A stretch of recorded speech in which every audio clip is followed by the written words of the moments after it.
Grady, and welcome to my channel, Candid Conversations with me, yours truly, Pastor Linda Grady. Welcome, welcome, welcome. But before we get started today, we got a really good talk that we're going to be talking about today. Before we get started, I need you to go ahead and subscribe to my channel and subscribe so that you can get all the latest and wonderful news that we're going to be coming up with and things that we're going to be doing. I'm super excited about that. But today, what I am really excited about is I get to talk to two people that I admire so much. And the reason that I admire them is because they stood the test of time. Today, you guys, we are talking about sex. That's right, we're talking about sex, or greener yet, we're talking about abstinence. So I want you to sit back, relax, and enjoy the show today. It's going to change your life. If you've been waiting, if you've been in this thing and you're loving the Lord and you're wanting to wait, this show is going to bless you today. So relax. Tune in. Well, listen, we got such a great show today, and I got as I said, I got two of the most wonderful people, two of my most adorable people that I know, and we're going to be talking about something that most church people are doing or not doing or wanting to do. Or afraid to do, or afraid to talk about. Yeah, I'm talking about sex. We're going to be talking about sex. We're talking about sex and the young couples in church.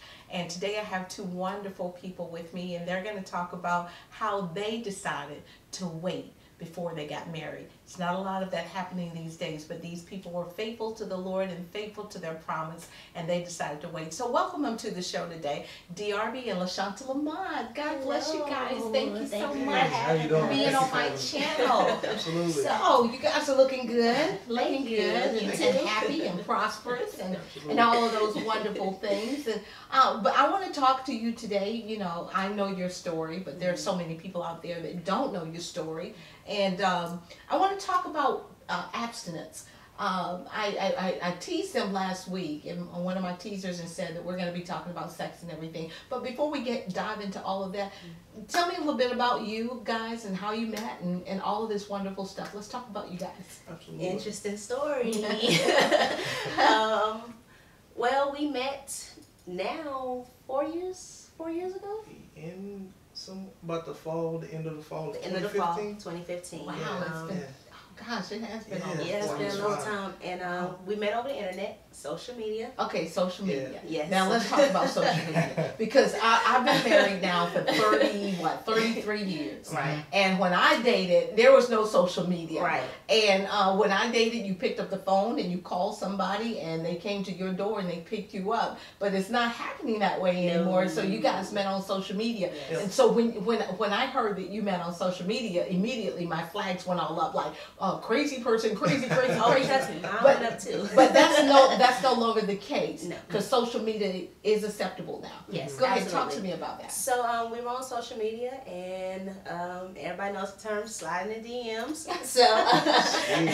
So he slid in the DMs, and he introduced himself very politely. Very politely. Hey, I think you're beautiful. But the first thing, the red flag was he asked for my number. Flags was everywhere. Oh yeah. So I was like, first of all, who are you? Where you come from? And he was like, I saw your picture. I think you're beautiful. I want to get to know you. And so I'm like, okay, cool. What do you want to know? So he's like, well, can I get your number and give you a call?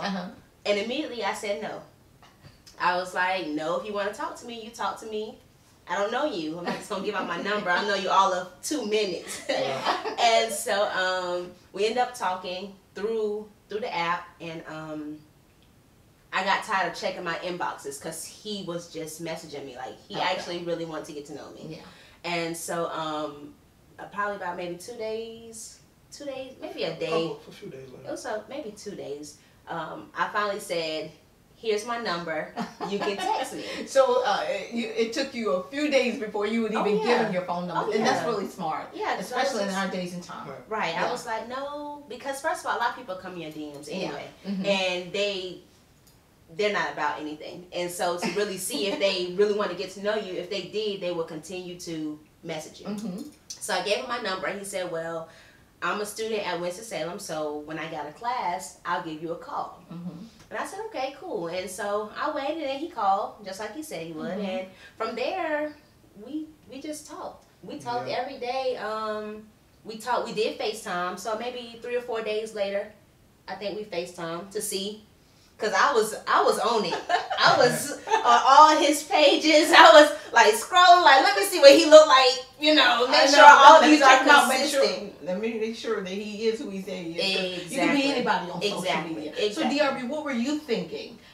You saw this girl's picture, and what happened? What made you go after her after seeing her picture? So it was probably just random. I was just scrolling, looking at some different things, and I ended up coming across her, and I said, oh, she's a very, very beautiful lady. And I said, I'm gonna just shoot my shot. A lot of people probably understand what that is. So I had to shoot my shot. I just felt like I wanted to talk to her and just see see who she was, want to get a chance to meet her and talk to her and things like that. And so I messaged her and messaged her, and we went back and forth, like she said, for about 2 or 3 days. Okay. And then she eventually she gave me a number, and then we had conversation from there. Did the FaceTime thing, and then it kind of blossomed from there. And it blossomed from there. Absolutely. And so after she gave you the phone call, you made the phone call, and what were you thinking when you heard his voice? What were you thinking? I'm gonna be honest. Before I even heard his voice, when he gave me his name, I was thinking, okay. And I think I asked him. I said, "You mean like as in Arby, the restaurant?" I was just thinking, okay, this is interesting. So that was like one of my first thoughts. I was like, okay, cool. But then I talked to him, and like you said, back in the day, that's all you could do was talk, and the substance was there. Yeah. And I think at that time, he was a student full-time and he worked full-time. Okay. And so conversation was so, because I would talk to him when he was getting out of class. It was a little choppy at times. Yeah, he was getting out of class, and then he would have to go to sleep, and then he would be up at, I think about 9, 10, and he would call and say, I'm on my way to work. So it was very, then during the day I was at work and he was at school. Okay. So it was kind of all over the place. And it was so over the place that we didn't go on our first date until 3 weeks. We talked on the phone for 3 weeks. So 3 weeks. Yeah. Thanksgiving had actually come and gone. And a week after Thanksgiving, he asked could he take me out. Now that is so different because nobody waits 3 weeks before they meet up or make that connection and everything. So you were determined to do everything different in this in this relationship. Okay, so after 3 weeks you met up and let me tell you about the meetup. Let's talk about the meetup, because talk about it. First of all, he's like, well, he said let's go have Mexican, and at the time, I was not a fan of Mexican food, okay? I was like, but I had to realize, try something different, it may not be. And so, I was determined not to talk about him.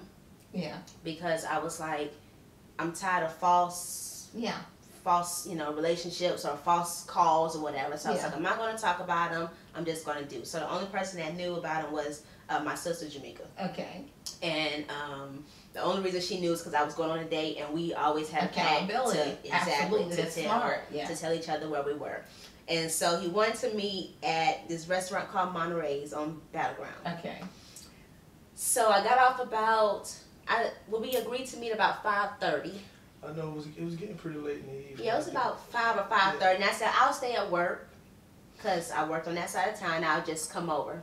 So 5:15, I'm sitting in the car, and I'm just waiting. I'm looking. I don't see any cars pulling up. I'm like, okay. 5:30 rolls around. Don't see anything. 5:35, 5:40, 5:45 rolls around, and I called Jamaica, and I'm like, listen. And you're thinking to yourself, okay, this guy is a dud. I'm not going to wait. Exactly. And I tell her, so I'm like, okay, where is he? Why is he not here? So then he texts, and he said, I'm in traffic. I'm on the way. So I was like, well, he said he's in traffic. So she was like, give him 5 more minutes. If he's not there in 5 minutes, he's a dud. Yeah, you bounce. And so I was like, cool.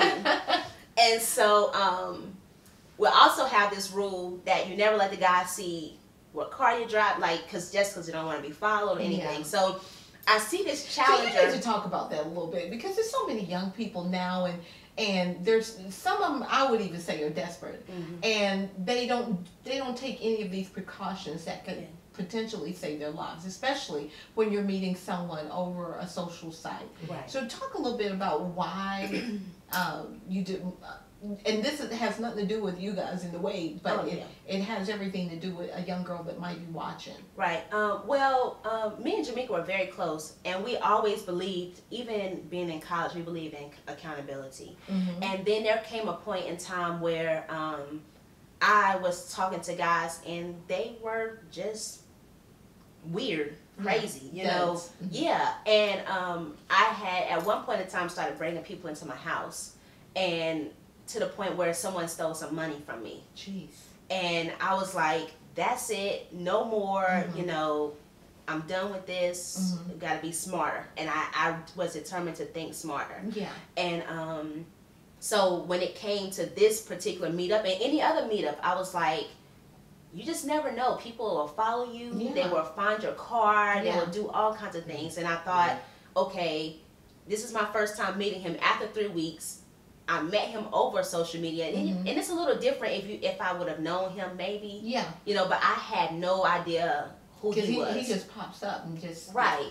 And so I was determined to protect myself, and I didn't have any mace or anything, so you know I was just very precautious. It just came a point in my life where I was just like, you got to move differently. Yeah. You got to protect yourself and your environment, because you live alone. Yeah, absolutely. And you just never know. Somebody knows your car, they can find exactly where you live. And so I was just determined to do that. And so sitting in a car, I saw a Challenger pull up. And I didn't think it was him because on his social sites he had a Cadillac. Okay. And so I was like, okay, I'm looking for this cat. He never said what kind of car he was going to be in. He never told me what to look for. Okay. So I had my head on the swivel, just protected of my environments anyway. And so I saw him get out the car. So I immediately jumped out the car. And by the time he got to my car, I was in the middle of the parking lot.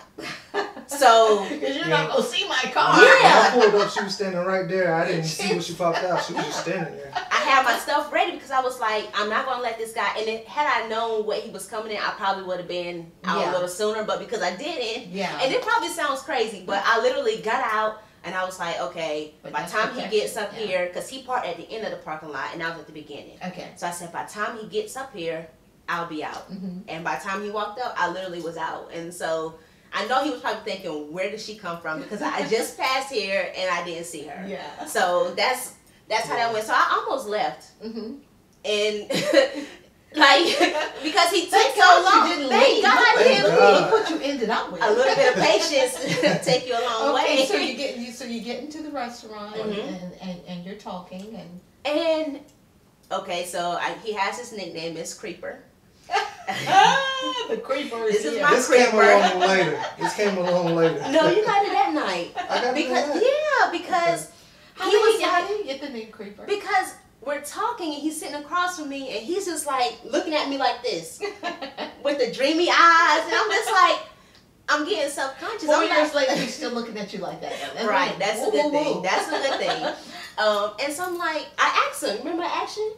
I was like, is everything okay? Is something in my nose? Do I have something between my teeth? And he's like, no, I'm just admiring your beauty. And I was just like, weird. I honestly thought that because, first of all, not to say I never had anybody admire me, but just the way he was into me in that moment. Everything I said, it was like he was just taking it in. And it wasn't, oh, you done so we can leave? It was like, okay, cool. And so we literally sat there, and then he had to leave because he had to go to work. Okay. And so we walked outside, and we got to the parking lot, and he was like, okay. And I'm like, okay. Because you ain't seeing me get in my car. I was like, so I'll call you later.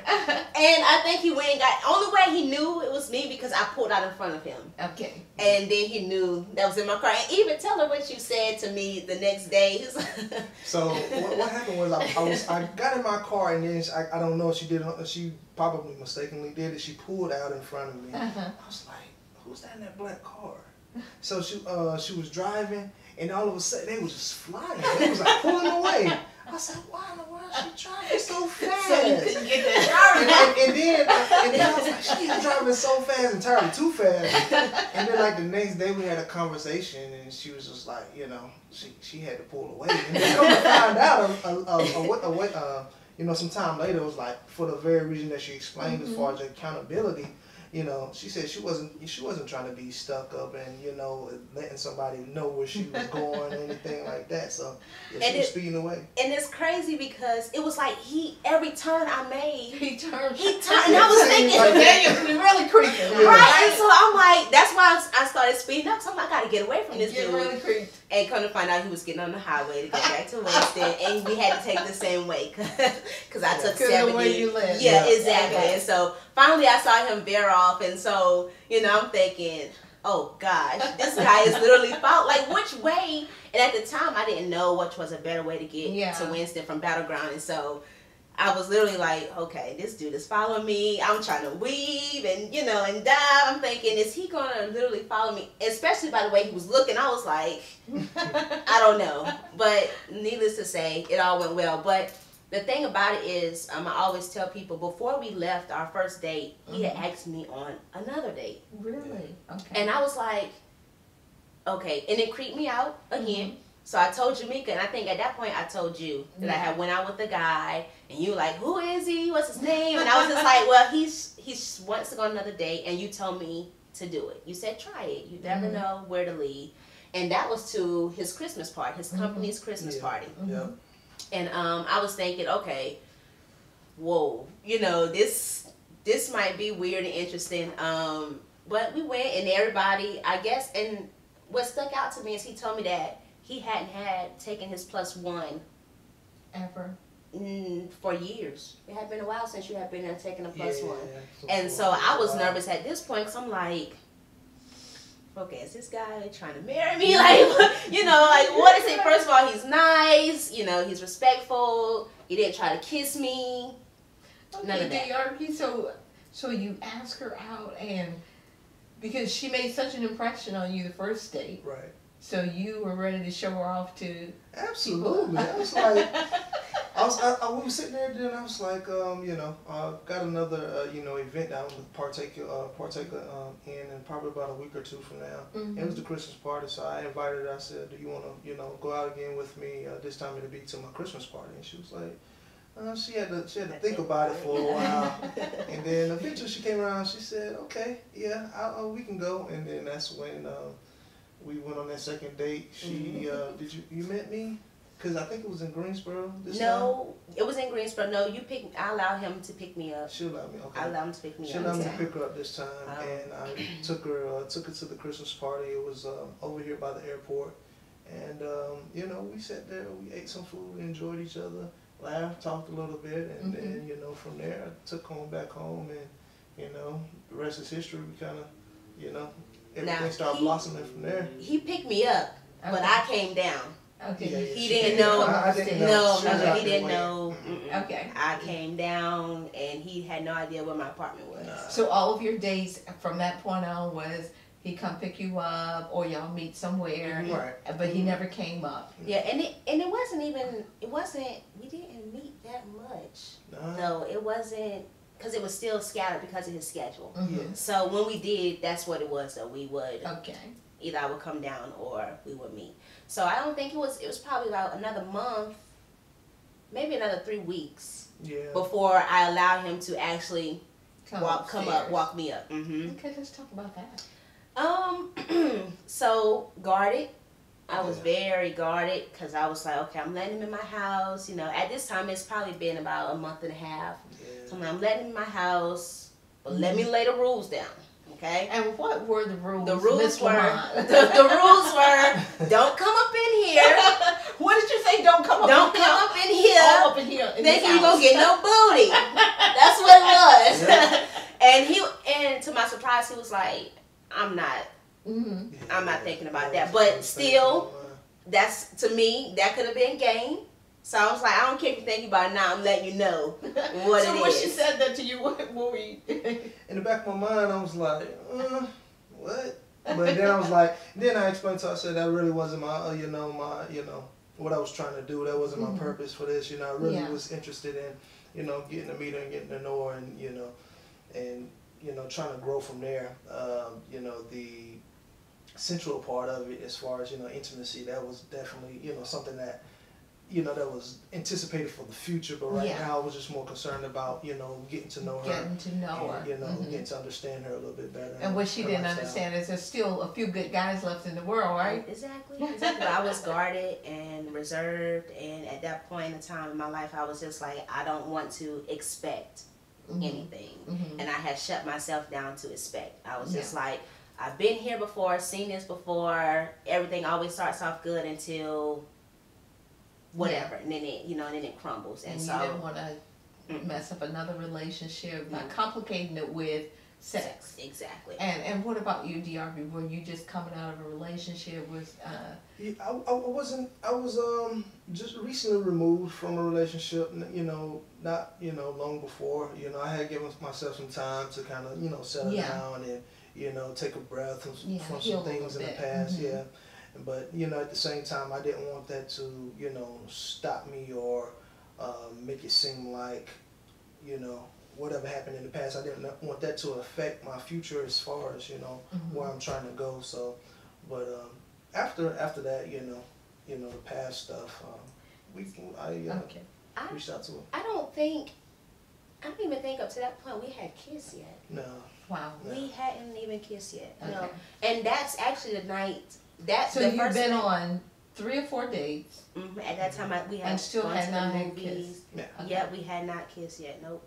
And that particular night. Let me ask you something, DRB. So what did you think about that she had not allowed you to kiss her, or did you even approach or try to kiss her? I don't think I really tried. He didn't. He didn't? Okay. That was like I was saying, that's kind of was the furthest thing from my mind. At that point in time, I really wasn't desperate to move that fast into anything because of past things that I've already dealt with. Okay. So I was like, I'm gonna really take my time with this one. I'm not gonna try to, dive in there head first, so fast. Do you know how crazy that sounds to a lot of people that are listening right now, because they're thinking, oh, they're lying, that's not true. But there are still some people out here that are determined to wait. Absolutely. And let's talk about how the relationship is progressing, and now it's time to have the talk about you and what you have decided to do with your life. Let's talk about that. And I think the talk happened, let's see, on December the 15th, he asked me to court him. Wow. He asked could he court me, excuse me. And I said yes, which was weird because the way he asked was like, LaShaunta Yvette Love, and I'm like, whoa, wait a minute, what's about to happen here? Are you gonna ask me to marry? Right. He was like, I want to know if I can have your hand in courtship. Can I court you? I told him yes. So then he came to church. Yeah. And I didn't want him to come. You didn't want him to come. He came to church. Okay, let's talk about the church thing, because this is going to help a lot of people that are watching to better understand why you were guarded, why you were determined to keep your distance and everything. So you're a born-again believer and was very active in church, and that was a huge part of your life. Yep. And so now he's trying to come into this part of your life where you're not ready to share that. Okay, so when it came to church, I just didn't want to keep bringing people. Yeah. I had been in a relationship already, and it's kind of like that was the only relationship that the church knew. And I just didn't want to keep bringing people into my world and they fall off. Because I'm going to be honest, once I told guys I was celibate, it was just like, oh, good for you, but I'm gone, you know. And so it's just kind of like, you're beautiful and all, but I'm out of here. Literally. And so I was just like, let's see where this goes. And so he took notice of that. He said, you're always, he would FaceTime me, and I would be in tech at a rehearsal, because Christmas rehearsals were going on. And so he would be like, you're always at church. I want to see what it's like being in your world. And I was just like, that's a part that I'm not really ready to let you in. I was like, not yet. I'm glad you want to come to church, but I had been through the process of dragging guys to church. Yeah. I'm in church. I want you to come to church. And this time I was and just... they're coming just because you're asking. Exactly. Not or not coming. Not because they want to be a part of your world. What's going on with you. Right. And or not coming at all. And so the fact that he took interest, I was like, I don't know. And I told him what the church was, what was going on, and he came. He came, and I was like, okay, so he is just going to do what he wants to do. So you're so into her that whatever she's involved in, even if it's church, I want to be a part of that. Yeah, absolutely. And it really interested me about it because I was born in church, raised in church, so it wasn't nothing that was too far away from what I was already used to. Okay. When I got older, graduated from grade school. I went off to school in Alabama for a few years, and then I came back. I kind of had dwindled away, or faded away out of the church scene for a while. So I say for about 5-6 years, maybe 7 years, I wasn't really active in church. I wasn't going to church on Sundays. I was probably like your average Joe, waking up late, watching the football game, or getting ready to link up with the boys and go to a bar, something like that. So, when she told me about her, church lifestyle and how active she was, I was like, you know what? Let me see what this is about. So I kind of pushed the envelope a little bit, and then eventually she was like, okay. I'm gonna let you in my world. Yeah, and then I came for one Sunday, and I haven't stopped coming since. That's true. You did. You just kind of got in there and just loved God and just did your part for whatever God was calling you to. Right. And so that was December. He came for Christmas and New Year's.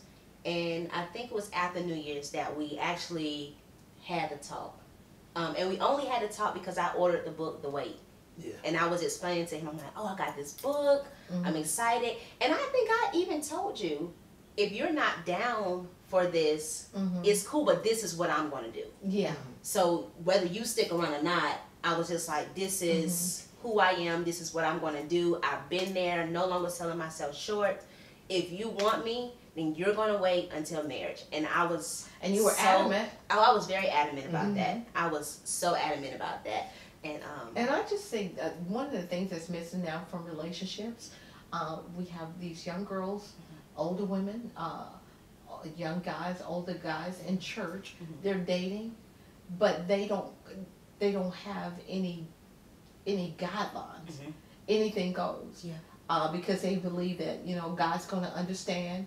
And which God will understand, but God is bound to His word and to His promise. And when He says a thing, He absolutely means it. Yeah. But I think right now it's just so many young girls, especially, they're so willing to compromise just to have somebody in their relationship. But you've met this great guy.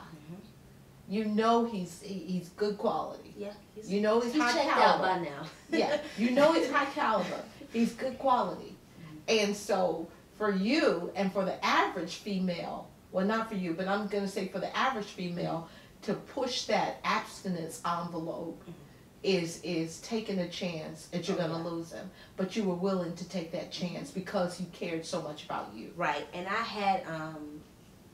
had taken so many breakups, and I was just like, okay, they're not committing. Yeah. Not for real, for real. And I'm giving constantly. I'm a giver by nature, but I'm giving. And it's just kind of like, what am I getting from this? Wow. And I literally was just like, no more. After the last breakup I went through before him, I spent a lot of time with the Lord. And I had gotten to a place where God was enough. I was just like, this is it. I was happy to come home and just be with the Lord. Because I had cried and it felt like I lost everything. Yeah. Right. And to a point where I felt so empty because I had given so much. And I felt like even a little bit of me wasn't worthy. Like, just feel icky, like, okay, God. And this relationship, I told you I wasn't going to do this. And I did it. Yeah. And I felt like in that time of being alone, it was just me and God. And I felt like I poured myself out to him. And I felt through a healing process. Exactly. So when he came around, I wasn't looking for him. He came, I was just like, okay, cool, whatever, you're here. But since you're here, this is what it's going to be. And I was determined. And I love to tell people, one thing I love about him is, I think we were just talking about this, is he never pressured me. Yeah. I never felt the pressure of, oh, I'm having a bad day. Or, oh, I'm so horny. Can you? Yeah. Never. And I Put used to you in a wonder. compromising position. Right, and I used to wonder, like, gosh, is he real? really? Yeah, Is right. he Like, it's like, you know, okay, he's looking at me like this, but you know, is he real? But the fact I couldn't do nothing but respect that, because being in those situations prior, you start feeling bad, like, okay, well, I'll just go ahead and give in and do this and do that, when that can make you feel even worse after the act. Yeah. And so, for the fact that he never pressured me, never said, can you do this? Never said, oh, can we just... Yeah. Nothing, ever. And that made things a whole lot better and a whole lot easier. Yeah. So you talk to me, how when she said that, you know, I practice abstinence, what were your thoughts? What went through your head? Well, the first thing that popped up in my head was like, wow, because I've never, honestly, until that point, I really never ran into anybody who, you know, was that explained that to me and told me, you know, that's what they were about. You know, everything else is kind of like, you know, this is who I am, this is what I do, it's whatever. But, you know, until I met her, she, you know, she explained exactly what she, you know, what she was about and what she was trying to do going forward in life for self-preservation on her behalf. So I was like, you know, I'm all about that. I understand self-preservation. You know, that can be anything. And how it relates to her, it was her and her relationship with God. And she said, you know, I'm not trying to, you know, give myself up in this type of way, you know, until the right God comes along. So at that point in time, I said, you know what, I have no choice but to respect that, and you know, and that's how I felt about it. And I really, you know, after that, it was like clear cut and dry. So that's what we're gonna do. It's so wild because most men at that point would have just walked away. Oh yeah. And or said, you know, God will understand. I'm a man, but it doesn't matter whether you're a male or female. Right. Anybody can wait. So you started your journey in the wait, and a part of what made it so successful is reading the book. Oh yeah. The wait. Oh yeah. We were into the book actually, because he was in Winston and I was in Greensboro. We actually got him his own copy. We got two different copies. So he was able to read. And who is the wait by? It's by Megan Good and Devon Franklin. Okay. Well, Megan and Devon Franklin. And so there would be days, it was so funny because we were so into it, because he would have to be getting ready for work or whatever the case is. I remember, like, I would read in the bathtub and he'd be on the other end of the phone and we'd just be reading and talking like, so what'd you think about this part? And their transparency in the book made it so much easier for us, because because some of the things we were experiencing were there. Like, there are going to be nights or days where you just feel like, oh my gosh, it's tough. I want my love, you know, but at the same time, you know, it's okay to feel those things. It's just how you handle it that makes a difference. And we taught ourselves discipline. Like, it took some time and work, but we had to discipline ourselves to get through it. And so let's talk about the discipline. What steps did you take to abstain? Because I know there had to be those moments. Because my God, from the first time you saw her, you was looking at her with big googly eyes, you know, and she's like, oh my God, he's so nice, he's so sweet, he's so cute. And so, I mean, what did you do to abstain? What were your rules? What were your guidelines? I would say usually when we got to that point to where we felt like there was some where things got tough. I think we would have to try to remove ourselves from that situation. You know, if there was a time where we probably went out on a date, or you know, and everything was like just perfect that night. So it just kind of like it led up to the moment for okay, this is it. You know, it's like, dang, I think I'm gonna have to remove myself from the situation tonight, because you know I really don't want to push the envelope past what it's really supposed to, you know, be. So I think, you know, just pulling myself away was probably one of the things that we had to do in order to, you know, stay straight and stay focused. And the activities, that the way we dated, that helped a whole lot, because we would be so into talking, and we actually had fun. Like we went on dates. There wasn't any oh, we just gonna chill tonight. We just gonna, you know, there wasn't that. It was always like he was picking me up and we were going out and dating. Yeah. And we were doing stuff, like different stuff. And not only doing stuff, but talking and getting to know each other. Exactly. Which I feel that sex complicates the matter so much, because once you get those soul ties in there through the sexual relationship, then comes arguments, disagreements, comfortability, all of that. But you guys didn't have a lot of that, didn't have a lot of arguments because of that. Let's talk a little bit about that. It was easier. Because like I said, we were getting to the grit of who we were. And in that process, I learned so much about myself. Like, if we would talk or he would leave, I would just be, when I was by myself, I would just be like, wow. Talking to him about that helped me to realize a whole lot, because there were some things that guys they don't care about those things. But because he was into me and into what I had to say, it helped me to learn who I was. And so I was so in shock and awe at those things. I didn't have time. And we weren't around each other 24/7, like so gripped to really argue. And I felt like I was learning. I wanted to know more about him.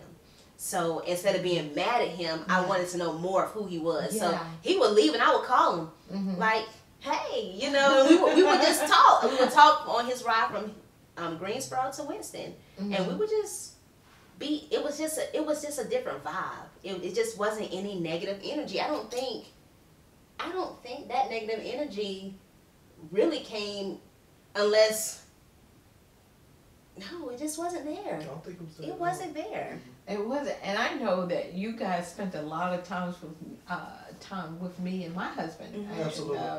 And with older couples. And, and being, and it helps so much. So abstinence is something that everyone can do. It just takes a lot of work and discipline. You have to.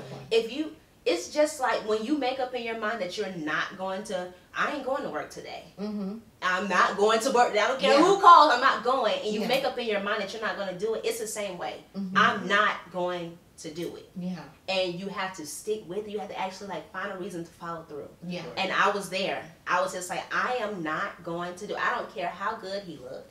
I don't care how sweet that kiss was. I'm not doing it. I'm not doing it. And because I had made this pact with God. And I was like, I'm not letting you down again. And it helped for me to read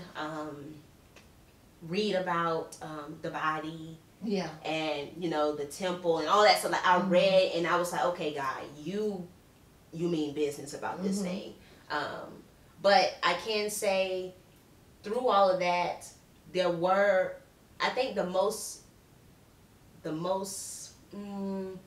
doubt we had is whether we were really being pleasing to God. That came along and that kind of. Well, but you know, that was the enemy. Because you were doing so good, and he wanted you to contaminate the relationship, because he knows that if you guys had actually broken the vow, then that's going to bring in all the other questions and doubt and guilt and condemnation and all of that, which would have eventually led to a whole lot of distrust and argument and everything. So of course he's going to play that card, and then he's going to bring other people into the equation that's going to help you to feel like you're not pleasing to God, or not even pleasing to God, but that, you know, God will understand that, you know, it's no big deal. Let's talk about that, because I know you had several people. And it was actually quite pitiful, because, well, for one, a lot of people really didn't know. But I know you guys started like talking about it and stuff, and so then people started saying, you know, so people would say to an aside, you know, they would say things like, oh, God understand. Are you human? Y'all ain't telling me that y'all ain't done something. And we'd be like, no, we haven't. Like, no, we haven't. You know, they would say things like, or you can do this but not that, you know, just like certain things like, they would just test us to see if Yeah. we were really stern. Even down to my doctor. I went to have an annual, and she was like, well, when's the last time you've been active? And so I was like, well, it's been about a year. And she's like, you mean, yeah, I mean, are you dating somebody? Yeah, I'm dating somebody. And yes, he's right. Like, she was in such shock that I was really waiting. I'm just like, why?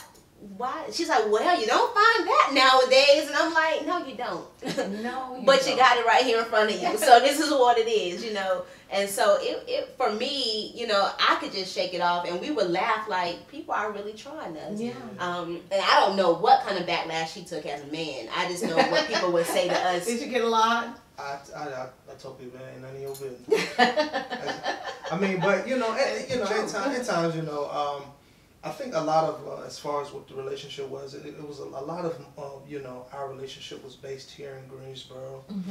So I didn't really have a lot of per se my business in Winston like that as far as my relationship with her. I don't think it was until later to when I, you know, brought her to the family in Winston. And you know, from there I really didn't have a lot of, you know, questions as far as what we were doing. But it was more based on, you know, how's the relationship, you know, how are y'all doing as, you know, as a couple or whatever like that. And it really wasn't about the specifics. Yeah. Because one thing I know is this right here. When people will be convicted by your choices of purity, to stay pure before the Lord. And so they will bring in everything from accusation to God will understand to you can do this much, but you can't do, but don't do that because it wouldn't be considered sex if you do this. But here's the thing, why open up the door? Exactly. Because if you do the little, then you just open up the door to a very familiar spirit that is going to help you do the rest. Or it's going to be on you with a lust spirit. Until you do the rest, until you break down. So you were able to handle that and keep going, even though people were trying to throw another wrench into the game, right? Oh yeah, because at that point, we were even praying, God, you remain the center of our relationship. And we would have to pray that prayer even after somebody said it. Like I know it sounds like, no, you didn't. But yes, we did. Every single time we would get in the car and we would be like, God, you remain the center of this because we need you. And we literally, in those times, we literally prayed with one another. As when we saw each other, we literally had to pray because that's the only thing that kept us, you know, kept us really bounded and glued together was reminding ourselves together that God is the reason for all of this. And because that God honors waiting. It is a part of. He says that, you know, fornication is a sin. And the reason that he wants us to abstain is because it opens up the door to all the other familiar things that can happen in relationship that is really given to marriage. And so God also knows that once you start to have premarital sex, it opens up the doors for all these emotional soul ties and commitments and jealousies and all of these things that happen. Not only that, it puts you in a place where you're out of order with God. And the thing that bothers me about young people and Christians today, or not just young people, but people in the church today, they don't have the conviction of the Holy Spirit to say, hey, you know, this is displeasing or this is dishonoring God, so I'm going to wait. But you guys, and especially for DRB, because as he said, he had been in church, you know, consistently for like 6 years. But for you guys to say, hey, look, we're just going to wait. It doesn't matter. You know, we're going to honor God. Waiting honors God. And that was exactly what you guys were doing. You were honoring God. Absolutely. Honoring Absolutely. God. Waiting for the day that you would get married. Yes. Which is going to bring so much glory to God. Right. Yeah. And you were able to wait. A year and a half. Yep. Waited a whole year and a half. It was tough, but we did it. We did it. And so now, you waited a whole year and a half. The big question comes, will you marry me? Will you marry me? Okay, let's talk about that. Let's talk about it. So we've had the marriage conversation prior, about it. and he was so focused on being the right guy for me that he was literally trying to perfect his credit before he married me. He was like, everything. he was like, I am not in a position to marry you. Oh my God. And I was like, well, what do you mean? You know, because when we were talking about, you ever think you want to get married? He was like, yeah, but not now because I'm not in a position to marry you. Can I just say this? There are ladies that are going to be watching this replay. They're going to be watching my channel, and they're going to be like, where in the world did she find this guy? He don't want to marry her because he's worried about his credit? Yeah. Literally. He was worried about his credit. He was like, I don't feel like, so I just need to get things. And so I said, explain me. He said, I think I need to get my credit in place. He said, there's some things I want to save a little bit better, money management. Yeah, and even with the job, I had a good job, a great job at the moment, but I was looking for more. Okay. So it was a whole lot of things that was in the background that I wanted to kind of perfect a little bit better before I got to that next stage as far as trying to be husband to her. Exactly. And I told him, I said, nobody's perfect. I said, I don't want you to feel like you got to have a 900 credit score to marry me, because that's not it. But what I didn't find out to be on the other side of marriage is you take on all of that. Yeah. So, and he was looking ahead. Exactly. For your and he saw what I didn't see, yeah. and there were some things I saw that he didn't see. So when you do get married, you do take on somebody else's credit score. So just know that, okay? But I wasn't worried about those things. Yeah. I loved him for who he was, not whatever was attached to him. Yeah. And so he was like, well, this is what it is, or whatever. And so I was like, whatever. It is what it is. And he did his thing. And I didn't know that he was having these secret meetings and conversations and stuff. And so everyone knows that Bishop is the father figure in my life. And so, prior to they had conversations, you asked him, and of course he didn't say anything. You didn't even know, did you? I didn't. You didn't even know. So they had these conversations. They had been out at dinner and stuff, and then I'll let him tell, because I still believe that we were at the restaurant for his graduation, and I was on edge. I was like, but nothing happened. The checks came. The lady brought the checks out, and so I thought, well, he invited all these people, but then I thought it was not normal for us to have dinner. Yeah. As as a family. Yeah, it just wasn't normal. And so I was just sitting there like, okay, well, I guess we just here. And so after all this year and a half of waiting, DRB, now it's time to pop the question. Well, actually, at that point, it was 8 months. Was it? December, 9 months. 9 months. December to September. Oh, yeah. Okay, yeah. 9 months of waiting. It's time to pop the question. Yeah. So, in the back of my mind, I was like, you know what? I said, everything was like great up to that point. I was like, even now. But I was like, I don't think I ever find a woman like this.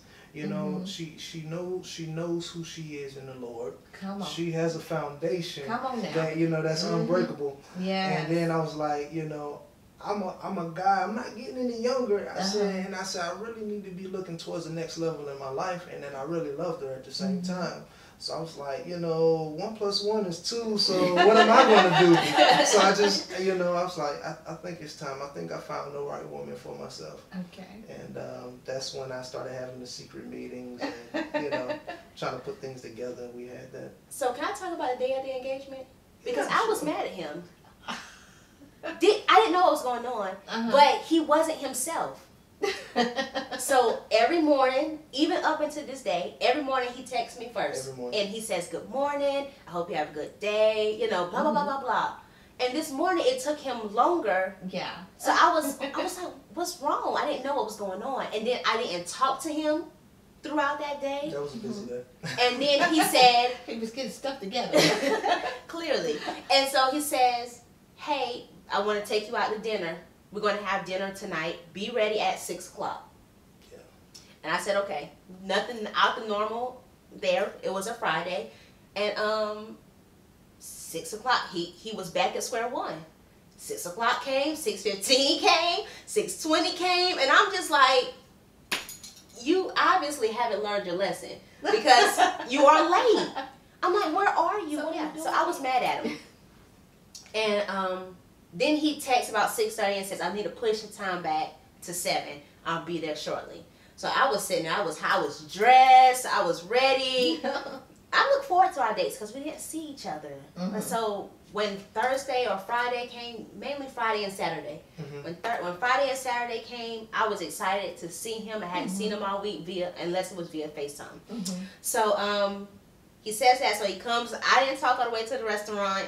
He knew I was mad, a little bit upset, but still got into the restaurant and, you know, shook it off. It was fine. He just knew I hate when he was being late. To this day, to this day, I still am like, where are you?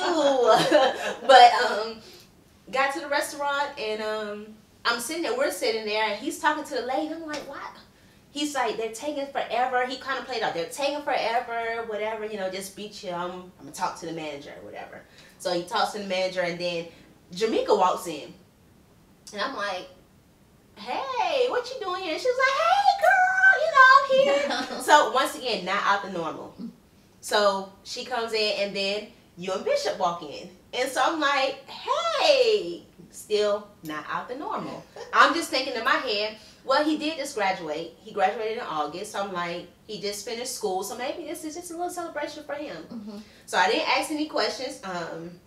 We're all sitting there talking. And then his brother walks in and his nephew. And I'm like, okay. But everybody's so even keel. And come to find out, nobody knew what was going on. I think except Jamaica and maybe Bishop. Did they know? They were the only two that knew. And my brothers. Okay. I had told them. And so everybody's just kind of even keel, and so I'm thinking, well, nobody's panicking about anything. So I'm looking, dinner's happening. Okay. And still kind of mad. Yeah, right. Okay. And you didn't tell me that they were coming. That's how I kind of felt. Right. And didn't tell me. So dinner comes, we pay the bill, and everybody's still just normal. So I'm thinking, well, this was just a normal dinner. There was a part of me that thought maybe something's going to happen. And then when nothing happened, I was like, nothing happened. I guess he still's not ready, you know. And so I just dismissed the thought because everybody was just being themselves, still having a good time. And when the ladies brought the check, I was like, okay, cool, we good, you know. So that happened, and then he finally left. He disappeared. And he said he was going to the bathroom. And I saw this lady recording across the room. She had her phone out. One of the ladies that worked there. And I was like, what? And I told Jamaica, I said, this lady is recording, so I'm about to get her. I'm about to tell her to put that camera on. What is she doing? And so to find out, she was recording the proposal for the restaurant. For the restaurant, okay. And then he did what he did. And I was so in shock. I honestly don't know what he said until I watched the rerun. It was just like, well, that's because she was crying so bad. Wah, wah, wah, wah, wah, wah, wah, wah, wah, wah. And then everybody around is like, wah, wah, wah. And I'm like, what's happening? What's going on? Oh my God, I don't know what to do. I don't know what to do. Okay, so marriage breaks the weight. Marriage breaks the weight. Absolutely. Marriage breaks the weight. Thank you so much for watching my channel today. It was an awesome conversation. We talked about abstinence. It was great. But next week we're going to continue on abstinence.